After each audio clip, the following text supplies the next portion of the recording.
বিশ্ব স্বাস্থ্য সংস্থার দক্ষিণ পূর্ব এশিয়া অঞ্চলের বিতর্কিত আঞ্চলিক পরিচালক হাসিনা কন্যা সায়মা ওয়াজেদকে অনির্দিষ্টকালের জন্য বাধ্যতামূলক ছুটিতে পাঠানো হয়েছে। শুক্রবার থেকে এই ছুটি কার্যকর হয়েছে। ডব্লিউএইচওর মহাপরিচালক ডক্টর টেড্রোস আধানম গ্যাব্রিয়েসুস এক ইমেইলে বিষয়টি নিশ্চিত করেছেন। তিনি জানান, সায়মার অনুপস্থিতিতে দায়িত্ব পালন করবেন সংস্থার সহকারী মহাপরিচালক ডক্টর ক্যাথরিনা বোহমে। তিনি আগামী 15 জুলাই নয়াদিল্লির সিআরও অফিসে যোগ দেবেন। গত বছরের জানুয়ারিতে সায়মা ওয়াজেদ ডব্লিউএইচওর আঞ্চলিক পরিচালক হিসেবে দায়িত্ব গ্রহণ করেন। তবে তার এই নিয়োগ শুরু থেকেই নানা বিতর্কের জন্ম দেয়। সম্প্রতি দুর্নীতি দমন কমিশন সায়মার বিরুদ্ধে প্রতারণা, জালিয়াতি এবং ক্ষমতার অপব্যবহারের অভিযোগে 2টি মামলা করেছে।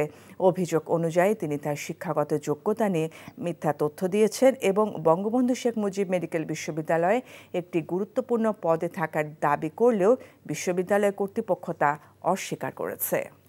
বান্ডেল থাকলে প্রতি সেনমানিতে টাকা বাঁচবে। বিকাশ সেনমানি বান্ডেল কিনে জিতুন প্রতি লেনদেনে।